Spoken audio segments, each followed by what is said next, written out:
Hello, my name is Scarlett. I want to tell you about my journey, how I trained my brain to think in English. It wasn't easy at first, but slowly I found my way. And today, I'm going to share it with you step by step. For a long time, I thought I was learning English the right way. I watched videos on YouTube, followed English pages on Instagram, and even tried reading English storybooks for kids. I had notebooks full of English words and their meanings in my own language. Every day I practiced vocabulary and repeated common phrases like, "How are you?" and "Nice to meet you." I was proud of myself. I thought I was doing well. But even with all that effort, something felt strange. When someone spoke to me in English, I paused. My brain didn't react fast. First, I had to hear the English words. Then I had to change them into my own language to understand them. After that, I had to think of a reply in my language and then change it into English again before I spoke. This took so much time. It made me nervous and slow. I felt like my brain was carrying too much weight. At first, I didn't know what the real problem was. I just thought maybe I needed to study more words. Maybe my grammar was weak. So I kept learning. I wrote new words every day.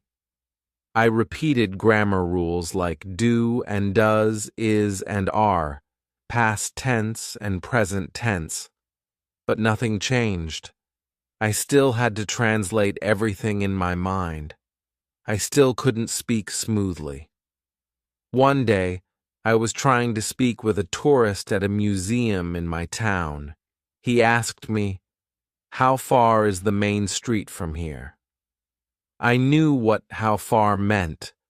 I knew what Main Street meant. But even then, I froze. My brain first heard the question, turned it into my native language, searched for an answer, then tried to change it into English. By the time I opened my mouth, the man had already walked away. I felt so embarrassed.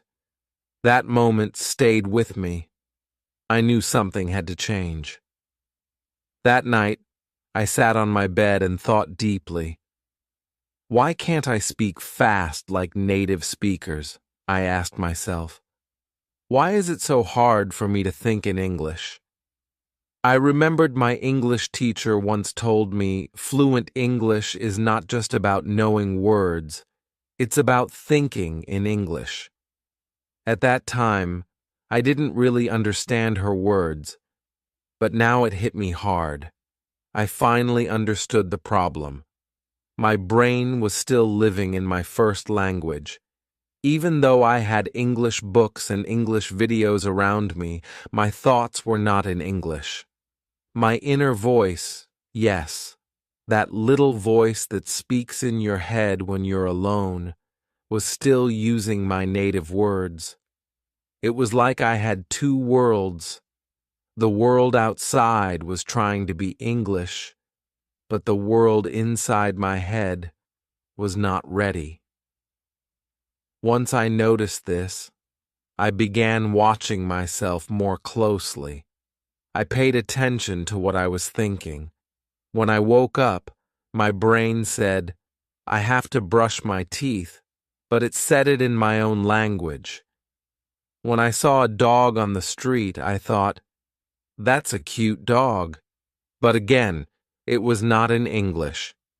Everything I saw, felt, or said to myself was in the language I grew up with. English was only something I used when I needed to write or speak in class. It was not part of my daily thoughts. This was the reason why my speaking was slow. I wasn't used to thinking in English. So I couldn't respond quickly. I had built a wall in my mind between English and the rest of my life. So I made a decision. I told myself, Scarlett, if you want to speak English better, you have to stop thinking in your first language. I didn't know how to do it. It sounded strange and scary, but I wanted to try. The next day, I began small. I woke up and looked around my room. I forced myself to name things in English. This is a bed. That is a window. My blanket is blue. I said the words in my mind. No voice, just quiet thoughts. It felt a little slow, but I kept going. When I brushed my teeth, I said to myself, I am brushing my teeth. My toothpaste is minty, the water is cold. I didn't care if it sounded silly. I just wanted to break the old habit. Later, while walking outside, I tried again. I looked at the trees and thought, the leaves are green. The sun is bright. I see a dog. These were very simple thoughts, but something interesting happened. My brain didn't fight me. It accepted the new way. I didn't feel tired or confused. In fact, it felt fun. It was like I was a little kid learning to see the world in a new way. For the first time, English was not just a subject I studied. It became part of my thinking.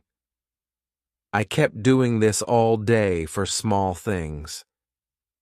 In the kitchen, I thought, I am washing the dishes. While folding my clothes, I said, this shirt is clean. These pants are soft. I started talking to myself more and more in my mind. It felt like I had a new friend inside me, an English-speaking version of myself. Still, it wasn't perfect. Sometimes I didn't know the English word for something. Like once I saw a bird on a wire and I wanted to describe it, but I didn't know the word wire. I felt stuck. For a moment, I thought of saying the word in my language, but then I told myself, no, Scarlett, stay in English. So I said in my mind, the bird is sitting on a line, a black line, maybe a rope. It wasn't correct, but I stayed in English. That was a win for me. I learned that it's okay to not know perfect words. What matters is staying in the language. The more I stayed in English, the more comfortable I felt. My brain started getting used to it. Thinking in English became a small habit that I repeated every day. A week passed, and I noticed something amazing. When I looked at a chair, my brain said, chair right away, not the word from my first language. When I felt hungry, I didn't think I'm hungry in my old language. I thought it in English first.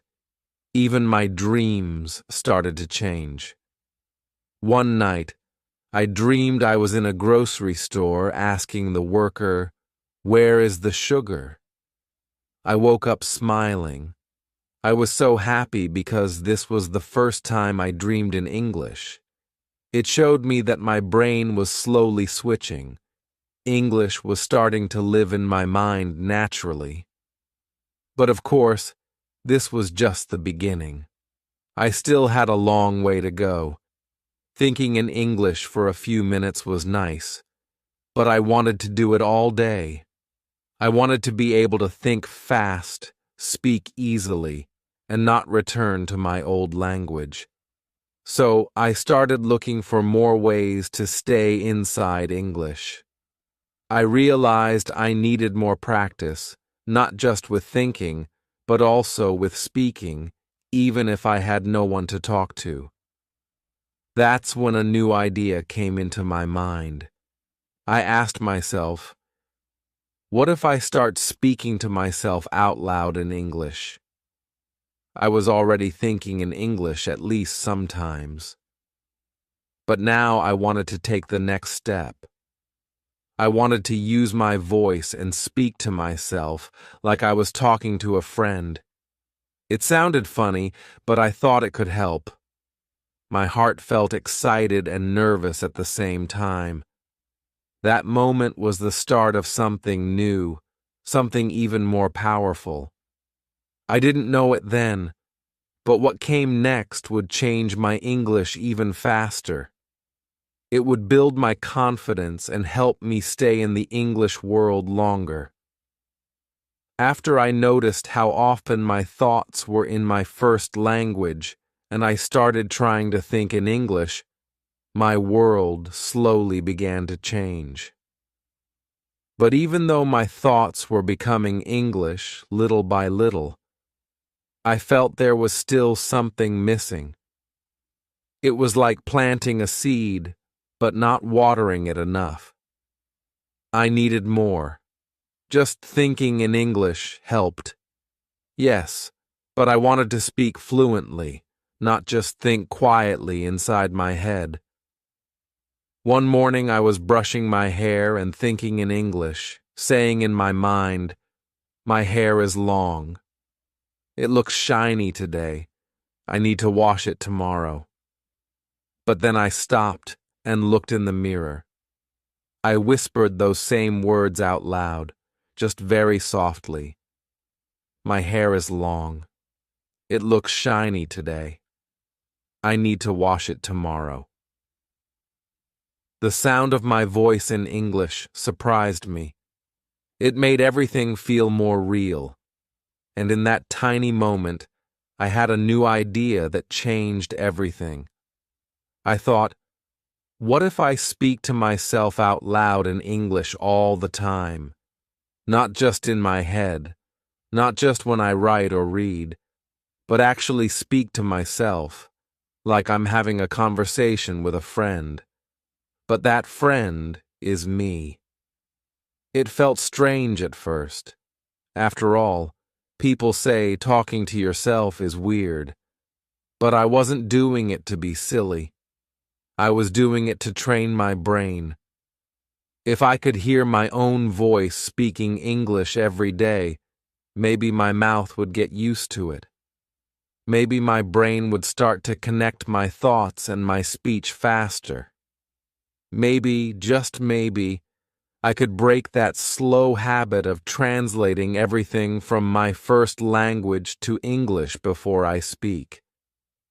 That same day, I started small.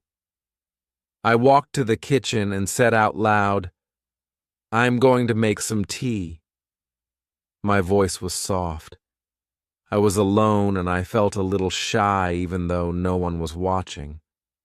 I opened the drawer. "I need a spoon." I picked up the cup. This is my favorite cup. I put the water to boil. The water is hot now. These were simple lines, but they helped me build something big. It was the start of a new habit. That entire day, I talked to myself while doing little things. While folding laundry, I said, "This shirt is mine. I wore it yesterday. It still smells fresh." When I was cleaning my room, I said, "I should throw away this paper. I don't need it." Even when I went outside, I whispered quietly to myself, "The weather is nice. It's not too cold today." At first, it was difficult to remember to do it all the time. My brain still wanted to switch back to my first language, but I didn't give up. I reminded myself again and again. Scarlett, speak in English. So I started setting little reminders on my phone with messages like talk in English or think and speak, not just think. These reminders would pop up during the day and gently push me to continue the habit. I began enjoying it. It was like building a new friendship with my voice. I didn't need perfect grammar. I didn't care if I made mistakes. I just wanted to hear myself say words in English. Slowly, I became more comfortable. Soon, I realized something wonderful. My voice and my thoughts were becoming one. Before, my brain would think in my first language and I had to push myself to speak English. Now the thoughts and the voice both came in English. It wasn't perfect, of course. Sometimes I forgot words, but I found ways to keep speaking. If I didn't know the word vacuum cleaner, I would just say the machine that cleans the carpet. If I didn't know how to say hanger, I'd say the thing I use to hang my shirt. I stopped worrying about finding the perfect word.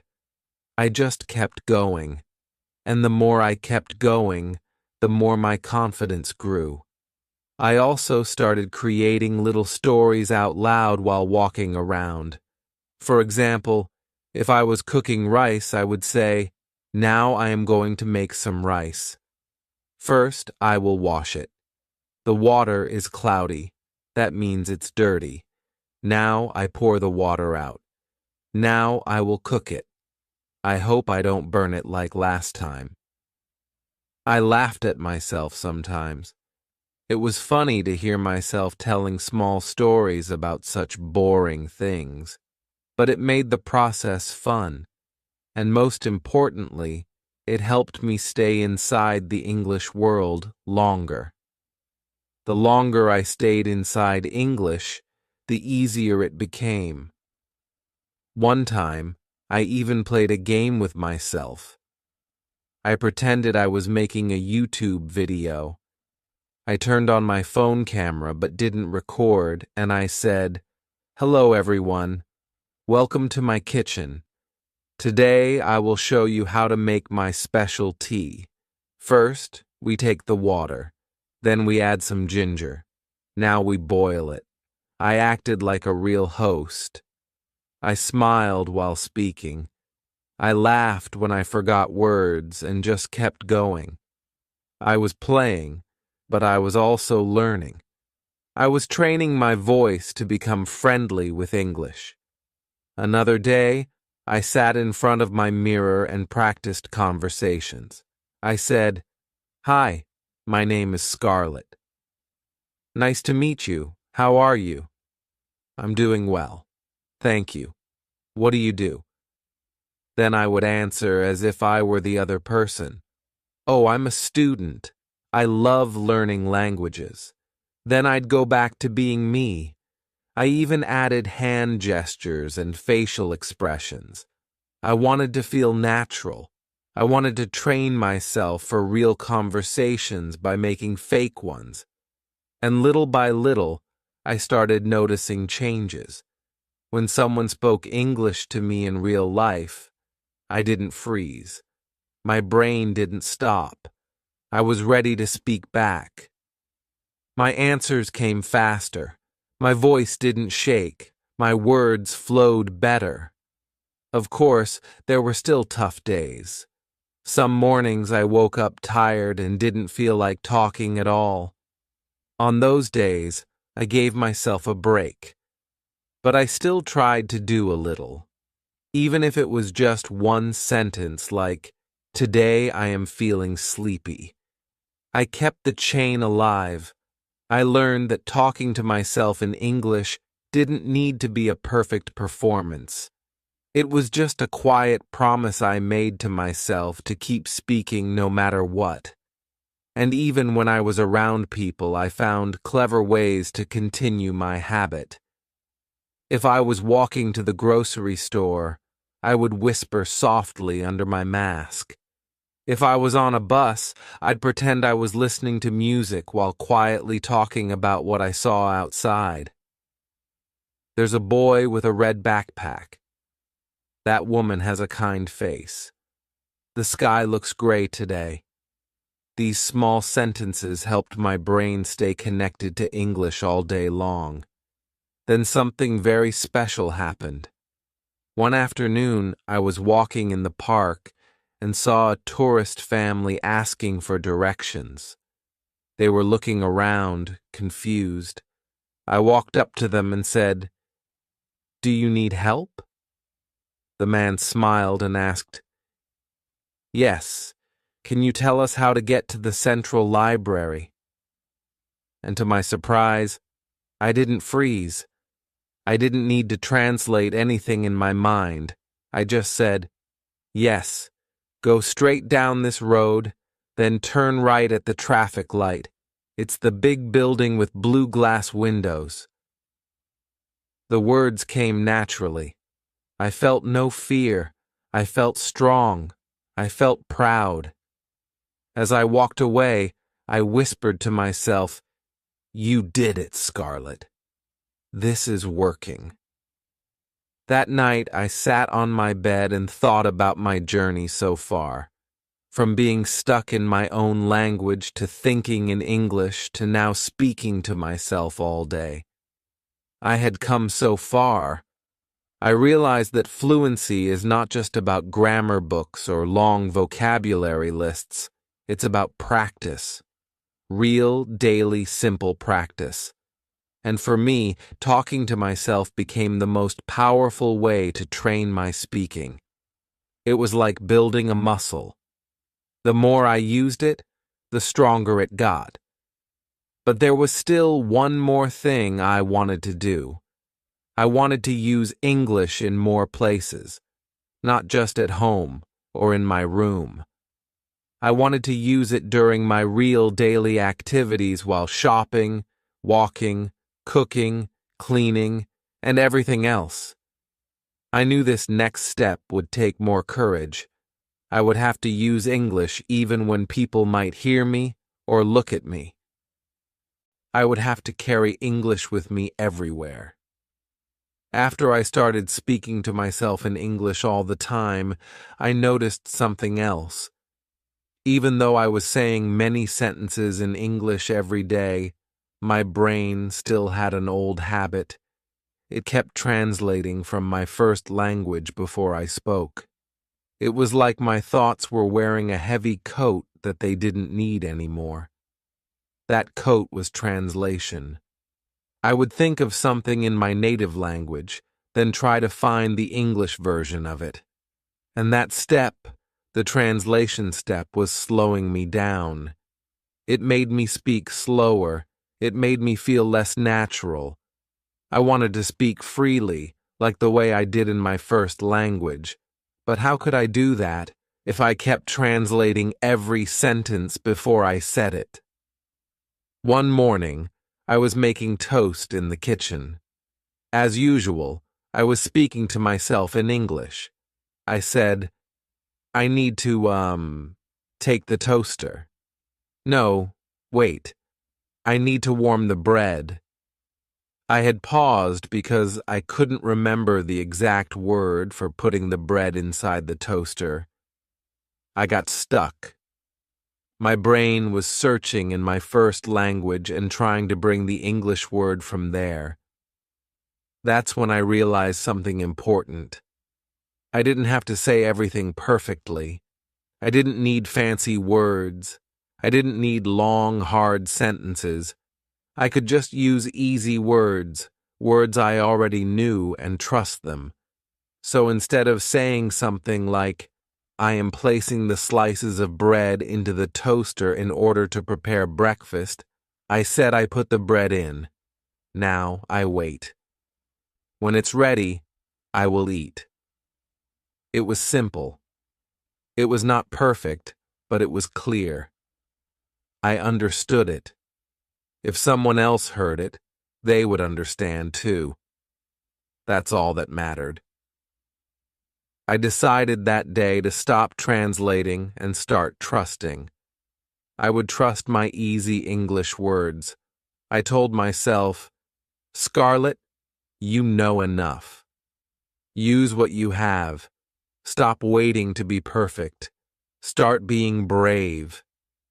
And with that new mindset, I made a promise. I would no longer think in my language first. I would use English directly, even if it was just with the words I already knew. I believed that fluency wasn't about using big, smart words. It was about using simple words smoothly and without fear. That day, I practiced more. When I walked outside, I didn't say in my mind, "Okay," first in my language. Then, "How do I say that in English?" No, I just looked around and spoke in English. Right away, I said, "That tree is tall. The wind is cold. I like walking today." These were short sentences, but they were real. They came from my heart, and they came straight in English. It felt strange at first. I had lived so many years thinking in one language and translating everything. My brain wanted to go back to that comfort, but I didn't let it. Every time I felt the old habit coming back, I stopped and reminded myself, no translation. Easy English is enough. I even started writing that sentence in my notebook. Easy English is enough. I repeated it every day. I wrote it on sticky notes and put them on my wall. When I looked in the mirror, I'd smile and say, "Easy words, strong brain." Soon, this became my new rule. I would only use English that I already knew. If I forgot a word, I would not stop. I would not go to the dictionary right away. Instead, I would describe the word using other simple words. One time, I forgot how to say ladder. I didn't stop. I said, "That thing you climb when you want to go higher, like on the wall." That was enough. My brain stayed in English. I didn't break the chain. I started enjoying this little game. I would pick one simple word, like run, and build sentences around it. I run fast. I run when I'm late. I don't like to run too much. Then I'd pick another like water. Water is cold. I drink water. I cook with water. Water is good for health. By trusting these simple words, I was building my fluency like building blocks. Each easy word was like a brick. And soon, I had a strong wall of understanding and speaking. One evening, I met a woman in a local bookstore. She was looking at English novels, and I saw she was also a learner like me. We started talking. She said, "I always wait before speaking. I need to think in my language first." I smiled and told her, "I used to do that too, but now I don't. I just speak with easy words." She looked surprised. "Really? Isn't that too simple?" I told her, "It's simple, but it works." Fluency is not about using big words. It's about not stopping. She nodded.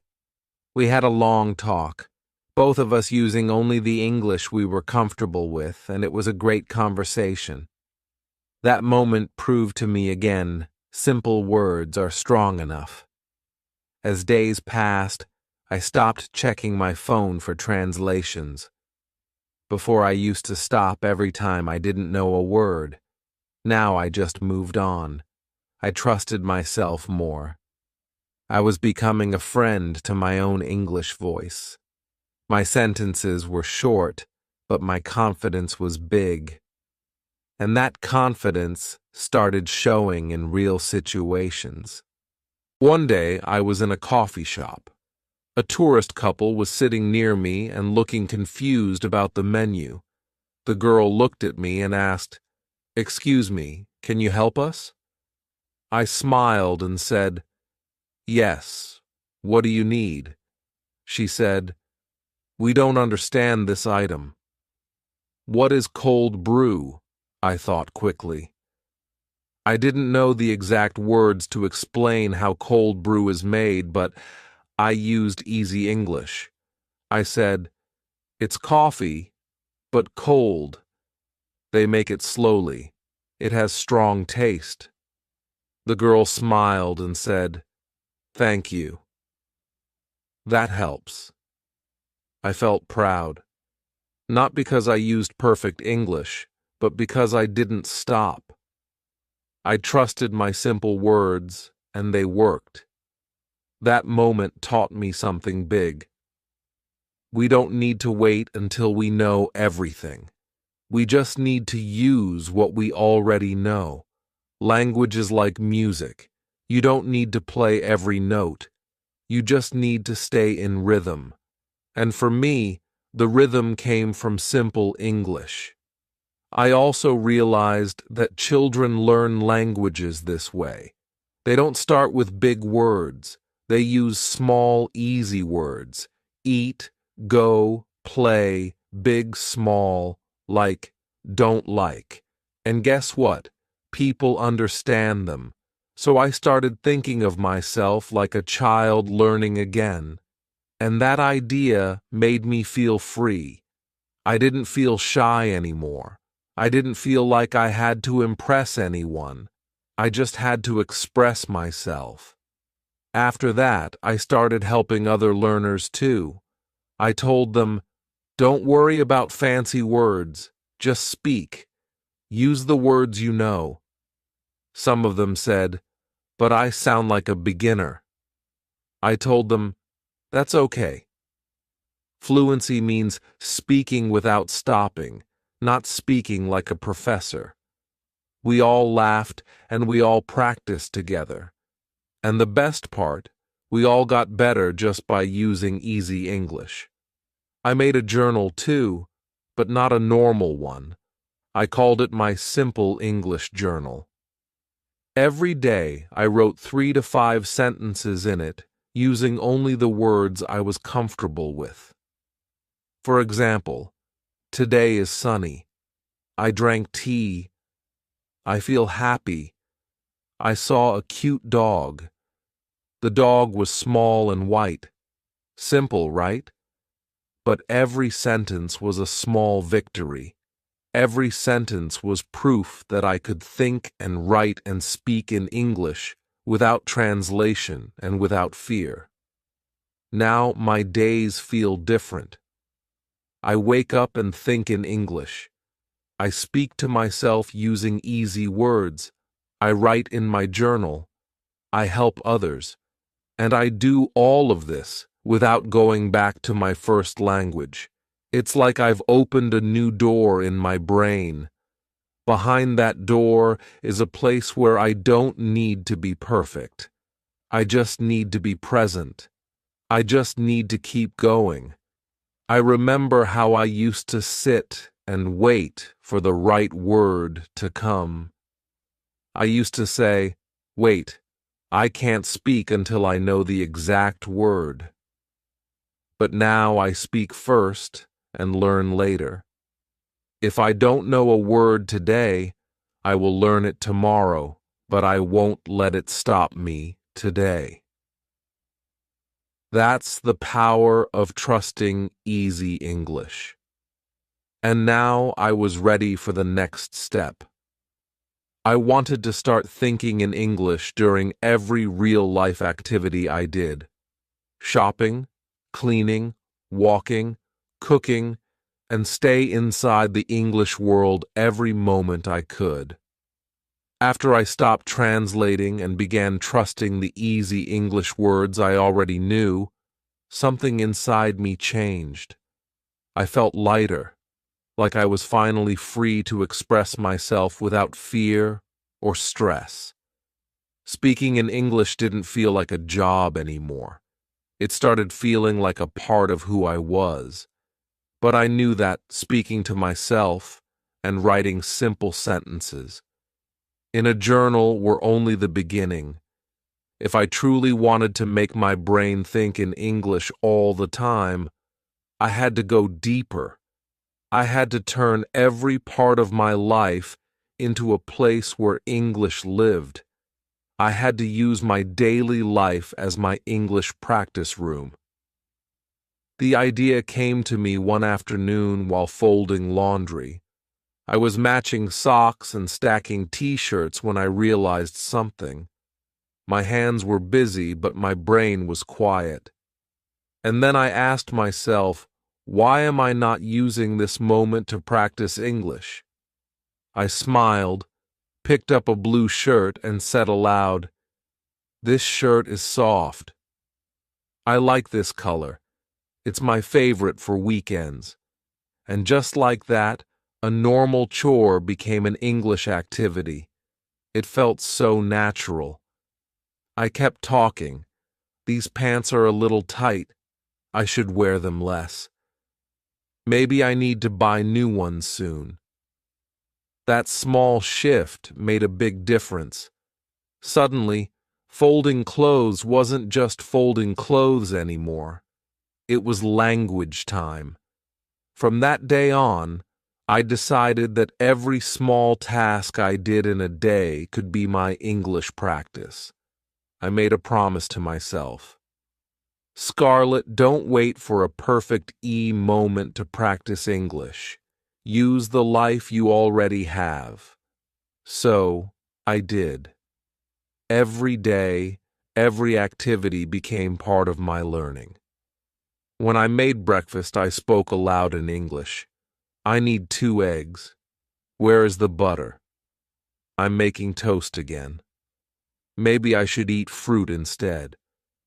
I didn't worry about grammar. I didn't care if the sentences were short or simple. I just kept going. Walking to the store became another practice room. I would look at everything I saw and describe it in English. "The sky is cloudy today. That woman is wearing a red jacket. The man is walking fast. I think he's in a hurry." I didn't need anyone to listen. I didn't need a classroom or a lesson plan. The world around me was my classroom, and I was both the teacher and the student. Even grocery shopping became more fun. I would read the labels in English. I would think to myself, "Do I need milk? I still have some, but I need bananas. I want to try a new kind of cheese today." Then when I saw the cashier, I would smile and greet them in English. "Hi, how are you?" Even if they didn't answer in English or didn't speak it at all, it didn't matter. I was building my habits, and every small English thought was helping me grow. I started doing this with everything: cleaning the house, cooking dinner, watering the plants, brushing my hair. I'd speak out loud if I was alone or whisper in my head if someone was nearby. I created little games, too, like, while making dinner, I'd name everything I used in English: knife, spoon, bowl, salt, pepper, tomato, onion. Then I'd make a short story using those words. The tomato met the onion in the bowl. They danced with the salt and pepper. I laughed at myself sometimes, but that's what made it fun. Soon, my brain began doing something incredible. I didn't have to try to think in English anymore. It just started happening. I'd wake up and think, "What day is it today? Oh, it's Tuesday. I have to do laundry." That thought came in English. No translation, no pause. That was the biggest gift I had given myself. By using English in my everyday life, I had trained my brain to choose it first. I also started writing simple to-do lists in English. Before I would write them in my native language, but now I'd write wash dishes, clean kitchen, call mom, buy apples, watch English video for 10 minutes. It felt good to see my daily life and my language practice come together. There was no line between learning and living anymore. They were the same. Watching TV was different too. Instead of watching in my first language, I started watching easy English shows, even cartoons or simple sitcoms. I didn't understand every word, but I didn't pause or rewind. I just watched and enjoyed. I kept the subtitles on in English too, so I could match the words with the sounds.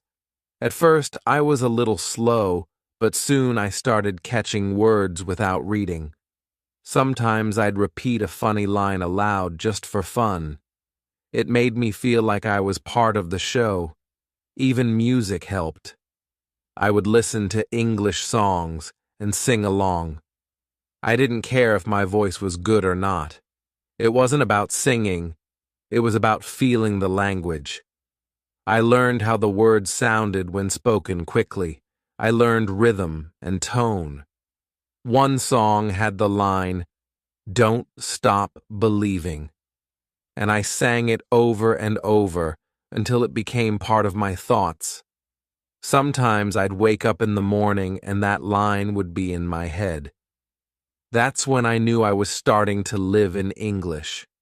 I also started using English while texting my friends. At first, they were confused.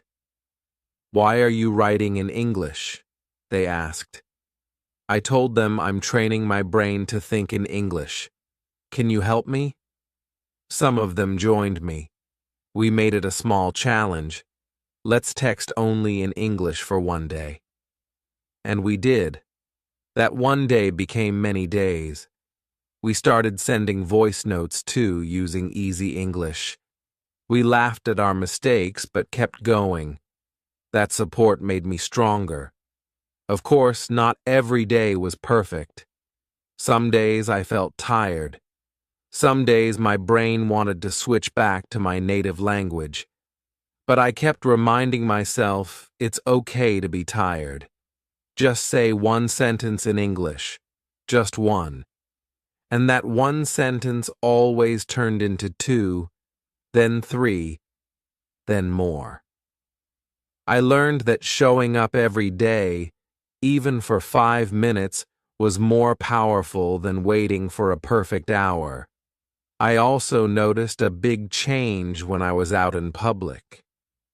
Before, I used to feel shy when I heard someone speaking English nearby. I was afraid to talk to them or even look at them. But now I felt curious.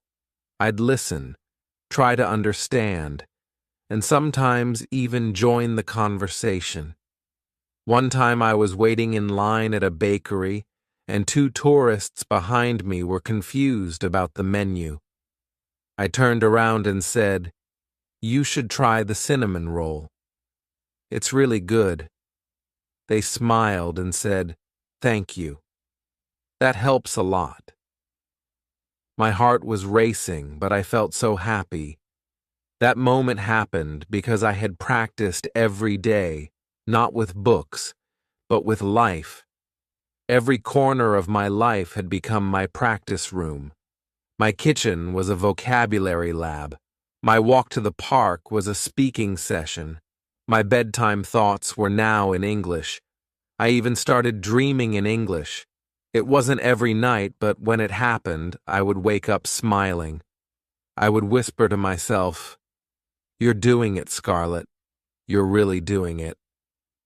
Using my daily life like this also helped me see that I didn't need to wait for a perfect place or time. The world around me was already full of lessons if I paid attention. A bus ride could teach me new signs. A trip to the market could teach me new words. Talking to myself while doing the dishes could build my grammar. Everything counted. One day, I stood in front of my mirror, looked into my eyes, and said, "This is the new you. You don't wait for English practice. You live it." I could feel the pride growing in my chest. And it wasn't just about English. It was about who I was becoming. Confident, curious, and brave. By using my life as my practice room, I didn't just learn a language. I built a lifestyle. I created habits. I built trust with myself. I didn't need expensive courses or big books. I needed something simple to be present, to notice, and to keep going. And now I was ready for one more step. My brain was thinking in English. I was speaking without translation. I was using my whole day as a tool. But now I wanted to take it further. I wanted to learn how to stay inside that English world without getting tired, how to keep going even when things felt hard or slow. I wanted to know how to stay patient and enjoy the long journey. By the time I started using my daily life as my English practice room, something inside me had already begun to shift. I wasn't just practicing English anymore. I was living with it. I was thinking in it. I was dreaming in it. I was feeling in it. And it no longer felt like I was learning a second language. It started feeling like I had invited a quiet friend to stay inside my mind, one who whispered kind words in a new voice. That friend was English. But I knew something important. If I wanted to truly make English a part of me forever, I had to do more than just speak it sometimes or think in it when I remembered. I had to let English live inside my mind every single day, not as a visitor, not as a guest, but as a new part of my identity. That decision changed everything. I woke up every morning and gave myself a quiet promise. Scarlett, let today be another English day. I wasn't forcing myself. I wasn't rushing to be perfect. I was simply allowing English to be present in every part of my day. Just like how we breathe without thinking, I wanted English to flow through me naturally. I began with the smallest things. When I opened my eyes in the morning, I would greet the day in English. Good morning, Scarlett. What's the plan today? Then I'd stretch my arms and say, You've got this. These tiny moments felt warm and encouraging, like little love notes to myself. It wasn't about grammar or big vocabulary anymore. It was about building a home for English inside my thoughts. As I brushed my teeth or tied my shoes, I'd continue the conversation in my head. Don't forget your umbrella. It might rain. Should I wear the red shoes or the black ones? These sentences weren't perfect, but they were real, and they came from me, from my life. That's why they stuck. One thing I noticed was how my relationship with silence changed. Before, when I was quiet, my mind used to wander in my first language. I would daydream or think about the past. But now I invited English into those quiet moments too. If I was waiting in line or walking alone, I'd describe everything around me in simple English thoughts. That dog is so fluffy. The flowers look fresh. The old man has kind eyes. It became like background music in my brain, always playing softly, always comforting. I also realized that English didn't need to be serious all the time. It could be silly, playful, even weird. One day, I dropped a spoon while cooking and said aloud, "Oh no, spoon down." I laughed. That sentence wasn't from any book or class. It came from me. That's when I knew. English was no longer something I was borrowing. It was something I owned. To keep English alive in my mind, I made small habits part of my daily rhythm. One of them was journaling. Every night just before bed, I would open a simple notebook and write a few sentences about my day. Nothing fancy, just honest thoughts. Today was a little boring. I didn't go outside. but I watched a video about clouds. I learned some new words: thunder, lightning, storm. That 5-and-up practice felt like brushing my brain with English. Another habit I loved was reading out loud.